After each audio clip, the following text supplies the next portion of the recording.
Can you savor that moment of silence before you speak, before you take a step,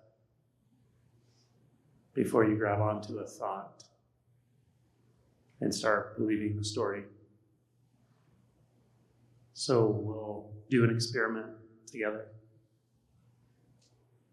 Because really, in one sense, all of life is an experiment.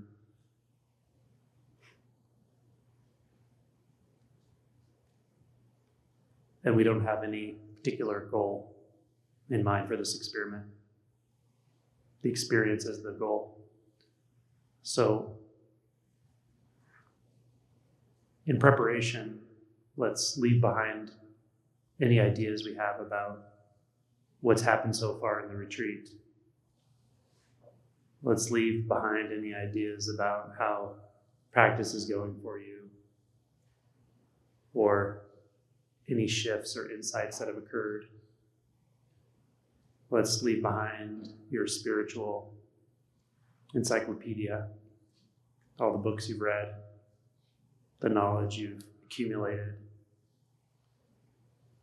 We'll leave behind any knowledge of anything about me or the book I wrote, even how we got to the retreat physically. We can just leave that behind. We can leave behind who we were coming into this moment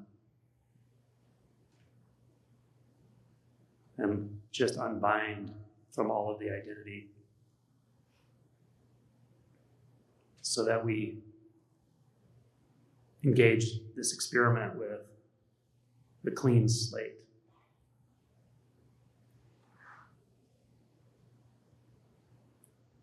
And the experiment is simple. What if we just stop? For now, we can lay down any practices, any progress we think we've accumulated with practices, any momentum that we've gained, progress, momentum, expectation. We can just set that down for now, just for this moment, and stop. Stop trying to get somewhere. Stop trying to not be somewhere. Stop trying to figure out what to do about thoughts. Stop doing work. Stop running from anything. Stop running toward anything. We can stop all strategies, all approaches.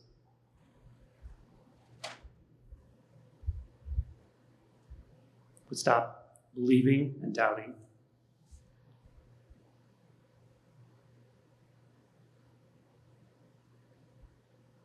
Stop trying to uphold our ego boundaries and stop trying to dissolve our ego boundaries, because who's doing that anyway?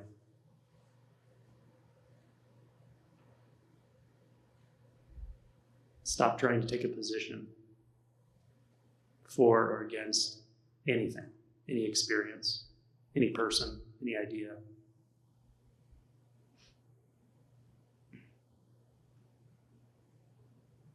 What if we stop trying to monitor how we're doing, how we're feeling,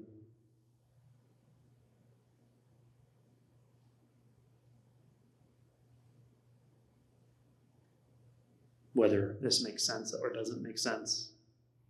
If we stop monitoring experience, stop monitoring thoughts, stop monitoring emotions.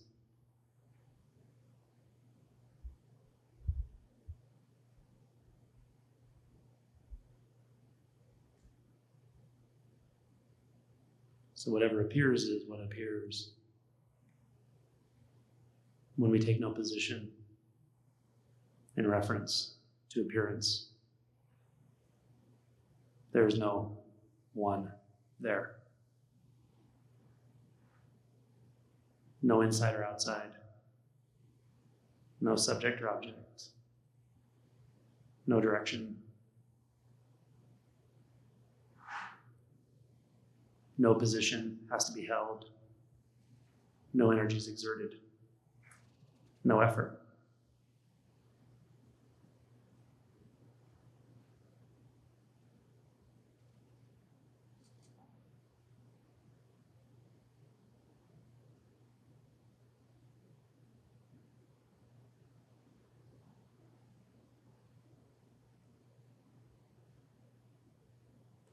When we stop trying to figure out what to do about XYZ, even if we don't know what it is, we just feel like we need to do something about it. We give it different labels. My problems, this emotional density, the contraction, the confusion, my practice. Those are placeholders. But what we can stop is the seeming one that needs to figure out what to do about it. Strategist.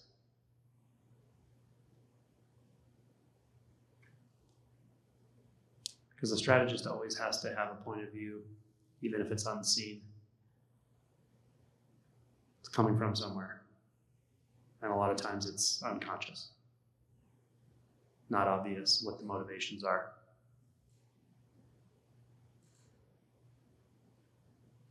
So what if we relinquish strategies here? Does the world stop moving?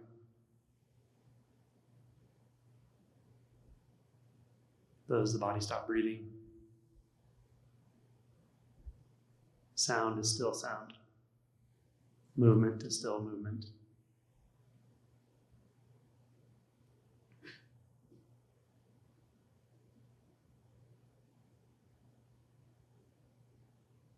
This is to let ourselves completely and absolutely rest.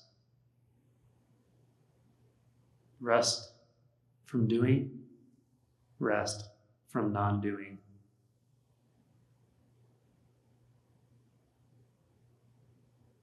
Don't take sides on anything. Don't take a position.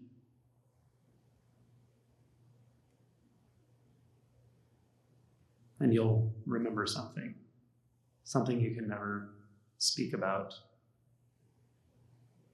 but you don't need to.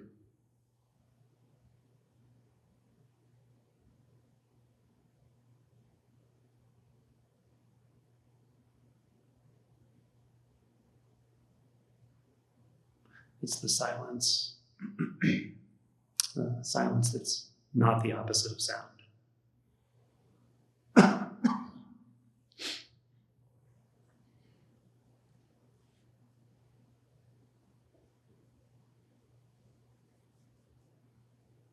It's the stillness that is not the opposite of motion or movement.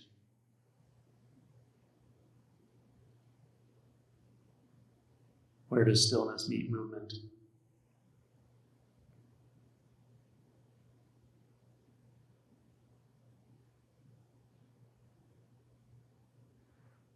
What if we stop trying to figure anything out?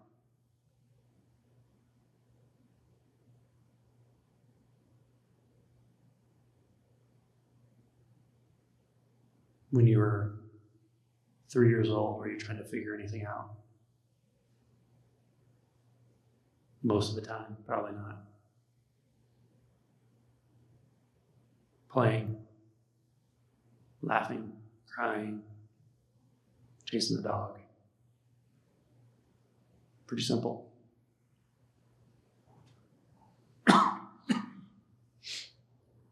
Pretty free, innocent, spontaneous. But we don't have to try to be any of those either. These are just subtle corrections. Even our tendencies to solidify, to become, to produce, to monitor, to understand. Even those tendencies are almost nothing at all. They start to feel heavy, they start to feel cumbersome and like struggle, but really at the root, there's so little there. And the way we know this is we stop.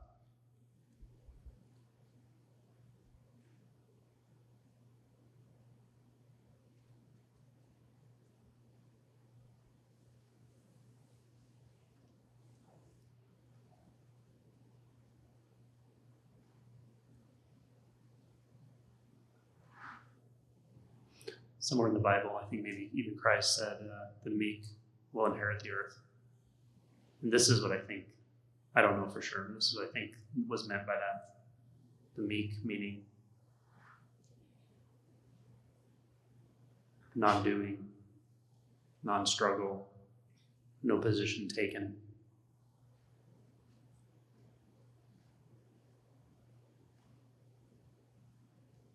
Touching the natural simplicity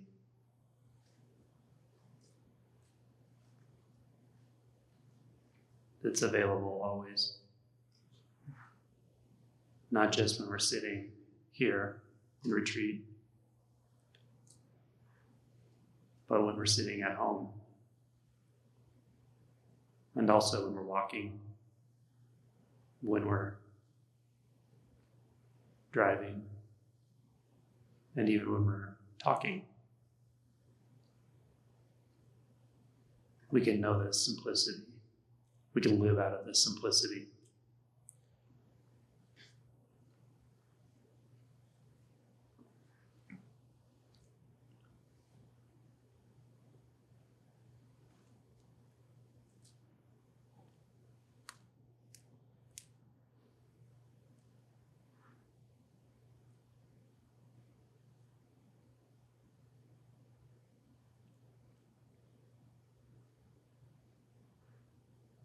So what does it feel like right now to stop?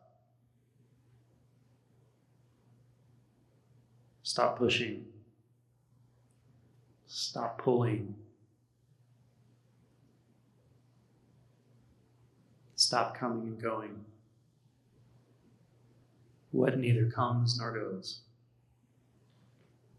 What neither pushes nor pulls.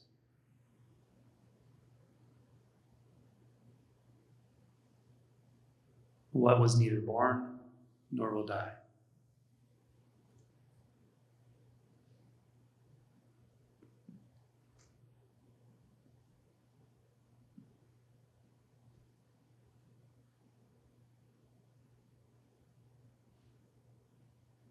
So there's no need to put a finger on the scale. But if there is a finger on the scale, then just stop right there.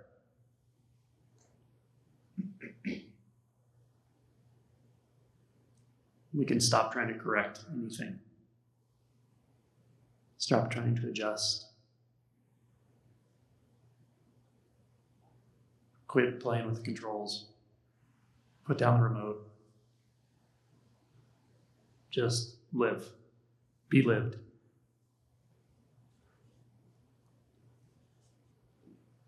Isn't living enough?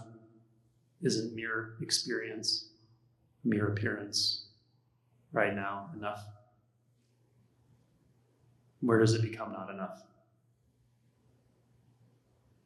When we seek it. When we seek what we've never lost. It appears to be or feels like not enough.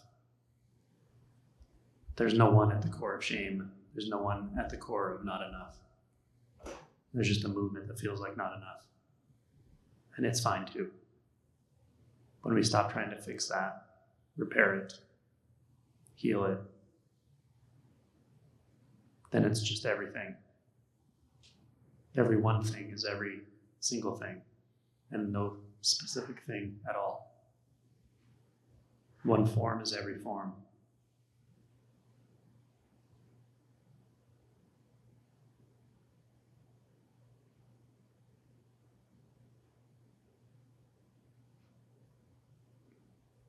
So you can't be out of the loop. You can't miss anything at all. Never missed anything.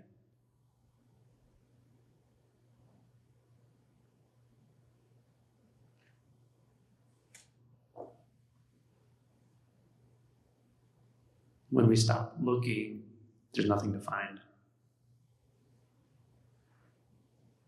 But what's here is astounding. Or what simply is astounding and natural, neutral, simple.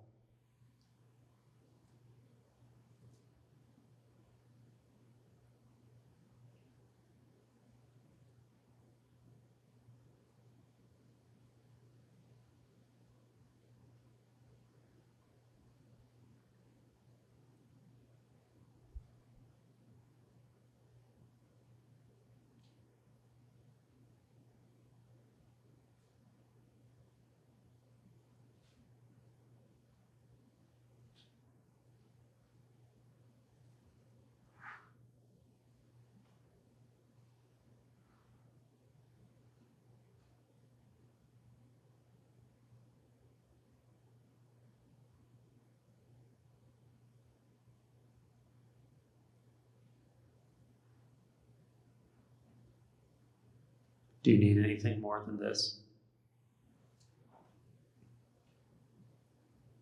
It feels like you do if you start seeking, but you have to hide this from yourself to seek. First we hide, then we seek. Then it just keeps on going. It feels so real, so much like you. Problems, struggle,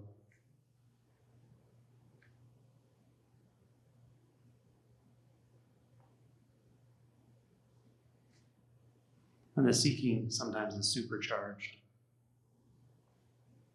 perhaps by conditioning, trauma, or turns in on itself. But at the core, it's just as simple, just as light, just as insubstantial.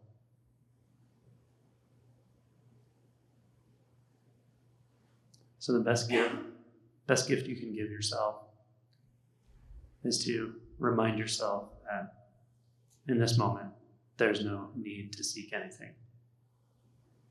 There's nothing missing, never has been.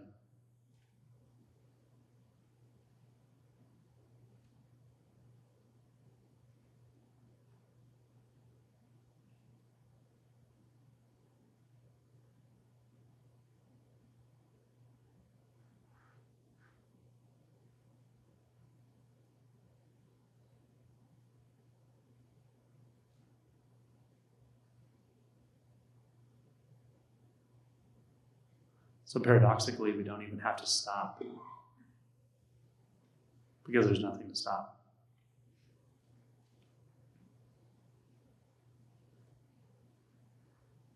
There was a Zen master named Banki who used to just say over and over, everything is perfectly managed in the unborn. And it is.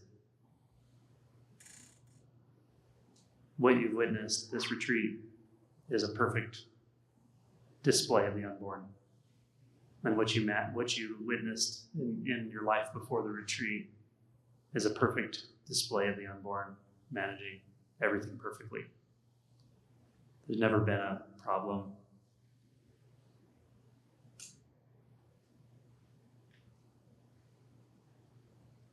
But apartness is the appearance of separation, which is sort of solidified, or apparently solidified by seeking, definitely makes it seem that way. But when you know yourself as everything, that's fundamentally corrected. That self as everything is not really the way the mind thinks about it. It's very simple, intimate, and immediate. It's every one thing. Every single thing is everything. So every breath, each breath is every breath. Each sound is every sound in the entire universe. And then there's nowhere to go. You don't need to go outward for anything, because there's no outward.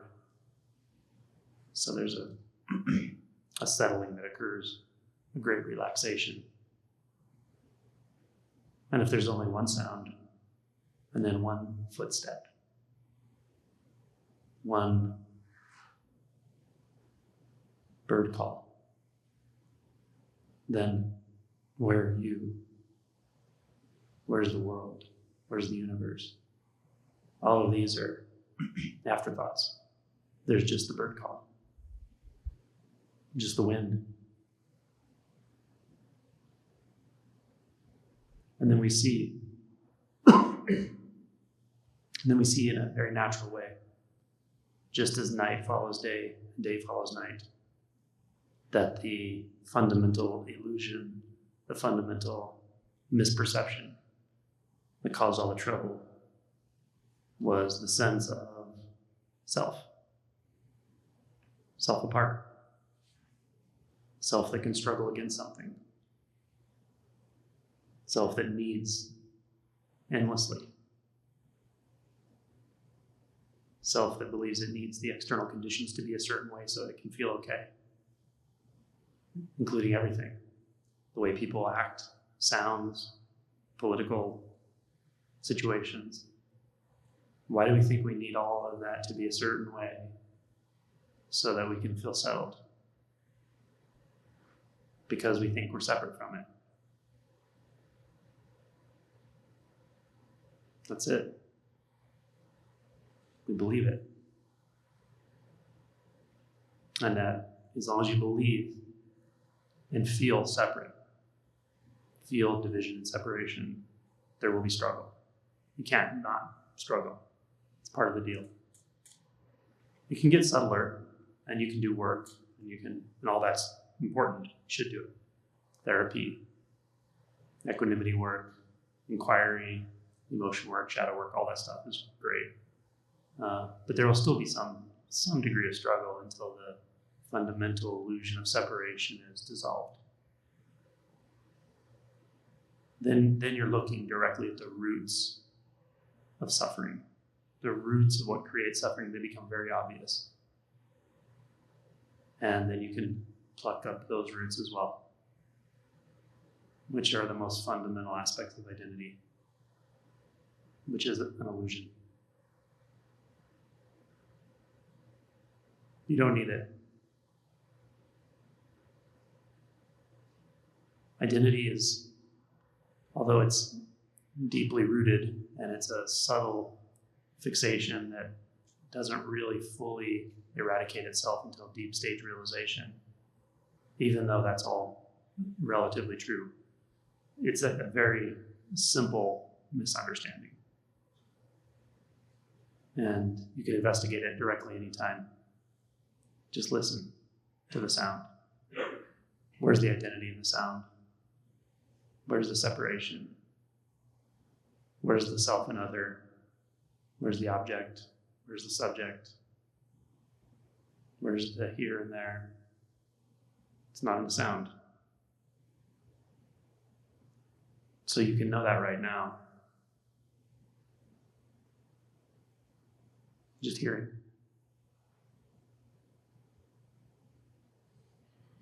And if you practice this way, wholeheartedly, with patience, at some point, it's unmistakable and irreversible that there's only sound, not on this side and not on that side. Nothing exists on its own side, meaning I don't exist on my own side and the sound doesn't exist on its own side. There's just sound, hearing, sound, sounding, which is true of everything.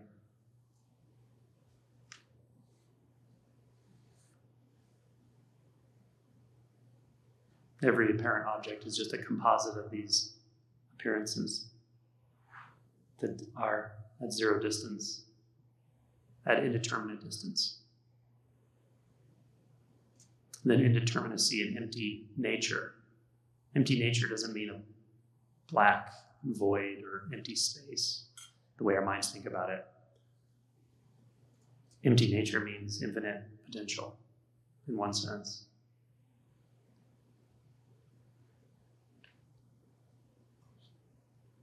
not even limited by real and unreal, here and there.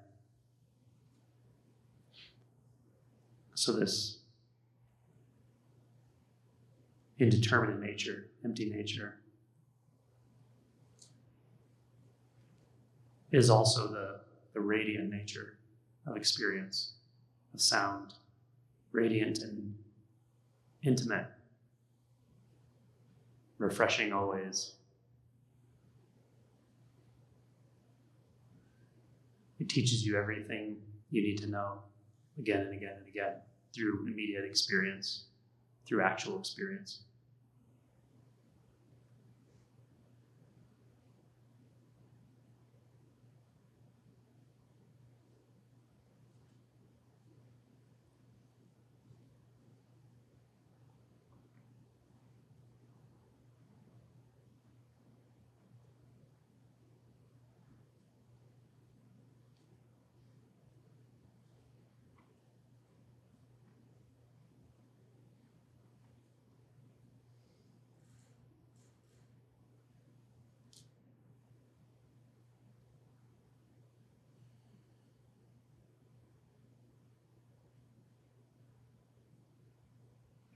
So is it possible that you and the world and the room and the thoughts are all post-processing, and what's really happening is just a kaleidoscope of empty, radiant nature?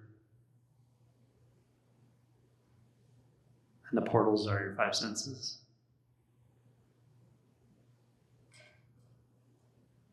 Where does sound meet sensation?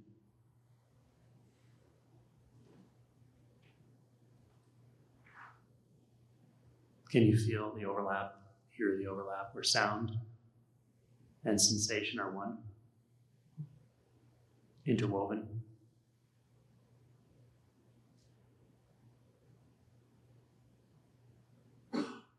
It's quite a practice, because you don't have to do it. It's just like that already.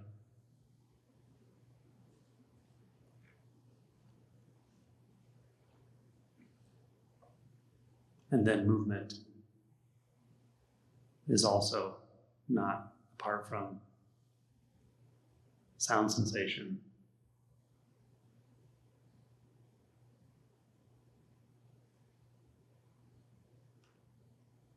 And the visual mosaic is also not apart from the sound sensation movement.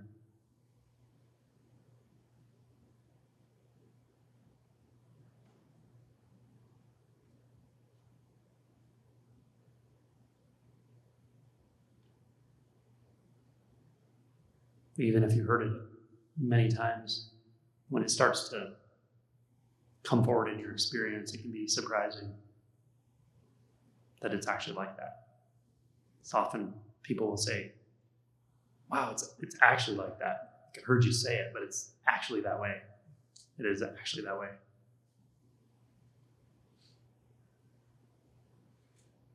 The thoughts have a persistence. Keep popping in. Oh, I understand that. Oh, I get that. Oh yeah, this is like the other thing I heard. Working it into the patchwork of thoughts. Like, well, what's just beyond that patchwork? Or even closer than the patchwork. Close and far at the same time.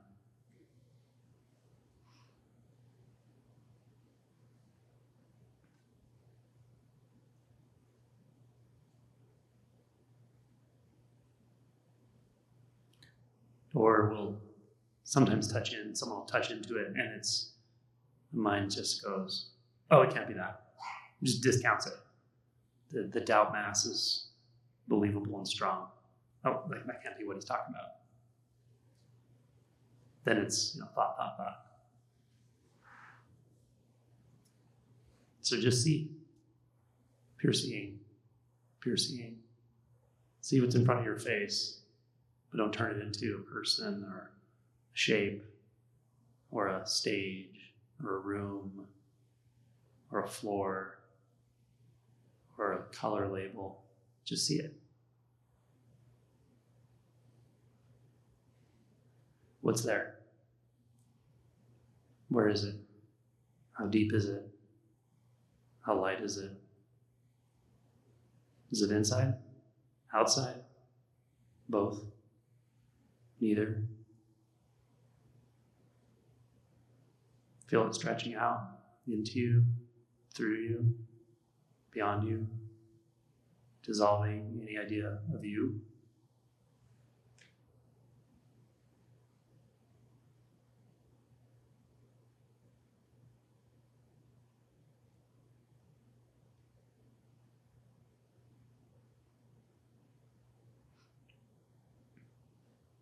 The senses teach you their own language. It's the language of pure. The sense of seeing is the language the language of pure seeing. You have to learn its language and forget your own language, which is concepts. And you'll feel it. It'll like reach out and touch you. Inside. It's intimate. It just takes a second. It takes less than a second. Pure seeing.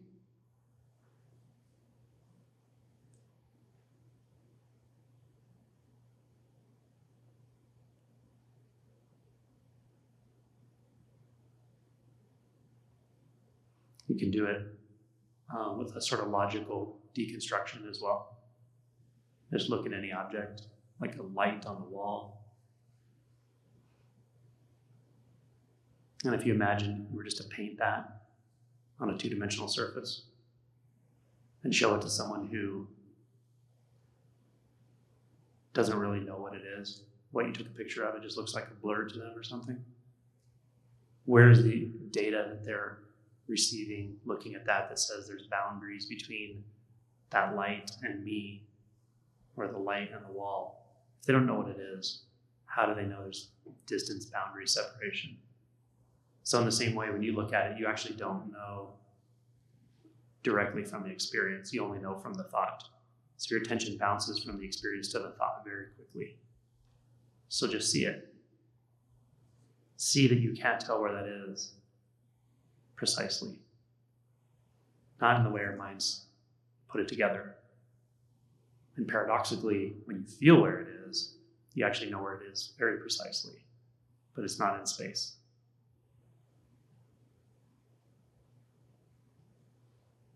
So it's more of a feeling. Feel it in. It's like you feel it inside and outside at the same time. All these descriptions are a little not quite right, but they have the flavor.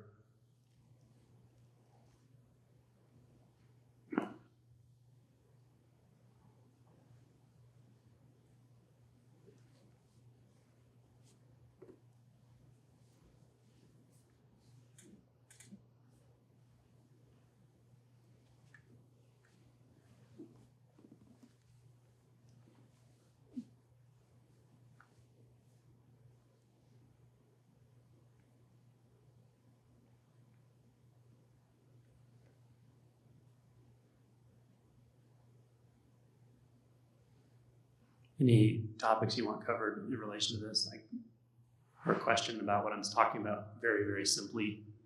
Yes, just simple. Yeah.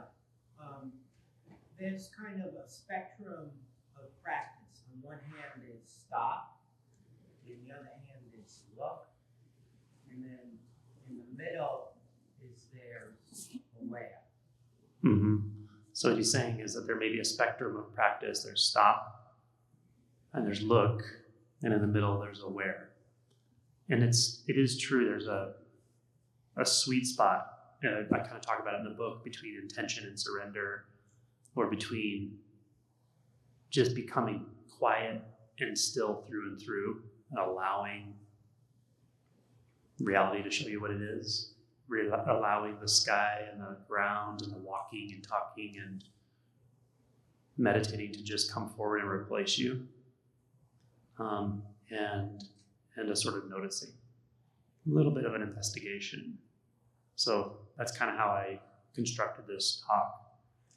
So we start by stopping, by really relinquishing the heavy duty movements of mind, struggling and pushing and pulling on experience and practice and people and our own intentions and what we think should be happening, shouldn't be happening.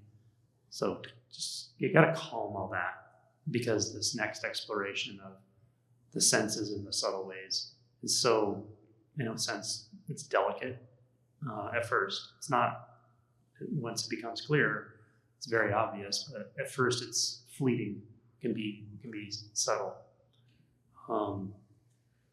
So yeah, that's a good observation.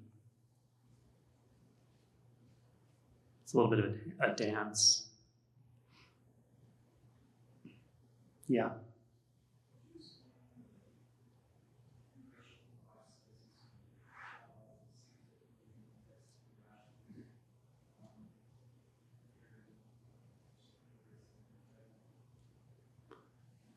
I think I heard what you asked, the five senses integrating, how they're integrated and how it's described, did you say scientifically?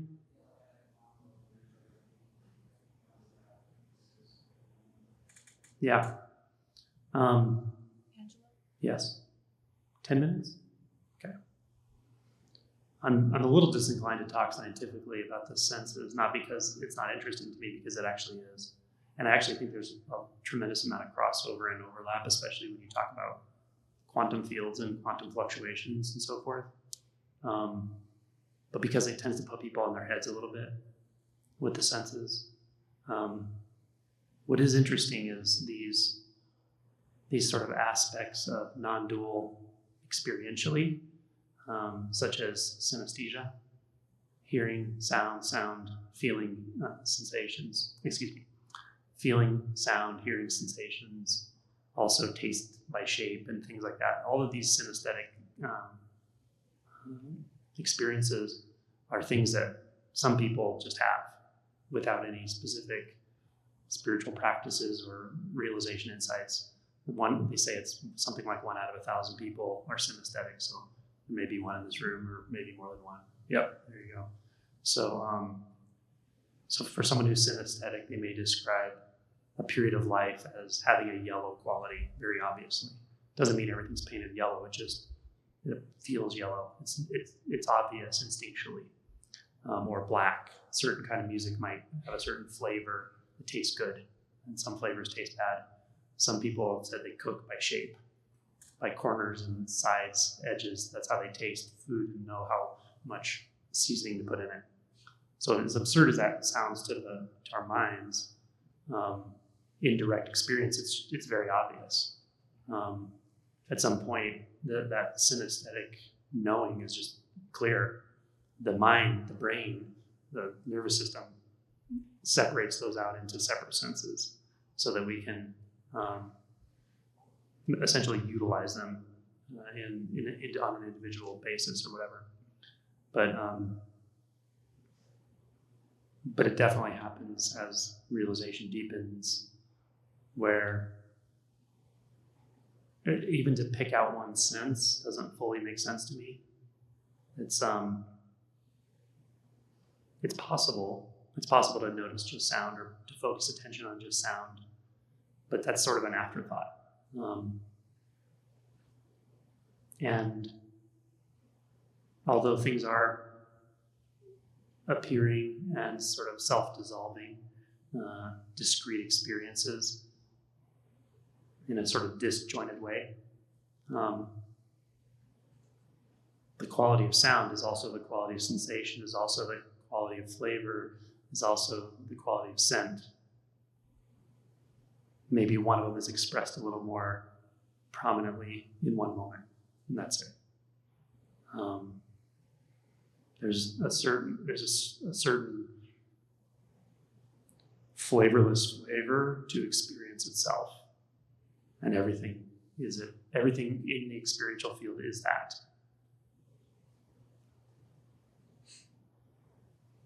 And that's only part of what's going on.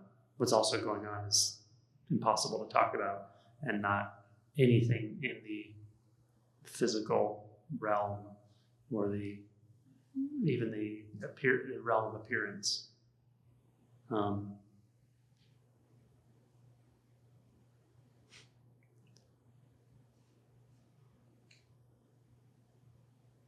words like the unconditioned come to mind. And when I say going on, even that's the mind has a model for what that means.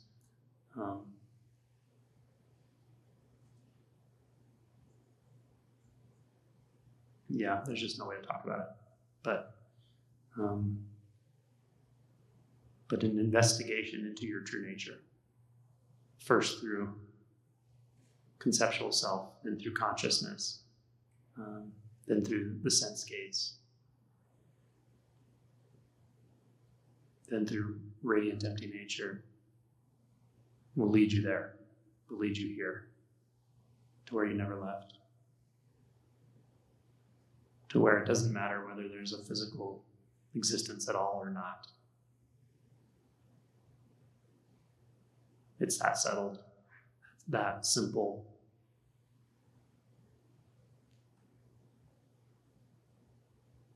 That completely okay.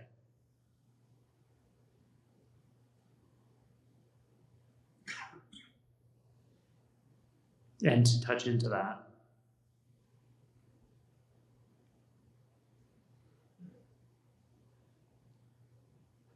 really, I guess in my opinion, to touch into that is the sort of goal of life. There can be a lot of goals in life, sure, but it's an amazing thing that we have the opportunity to do, to touch into that which is beyond form and formlessness, and to know it as true nature, intimately.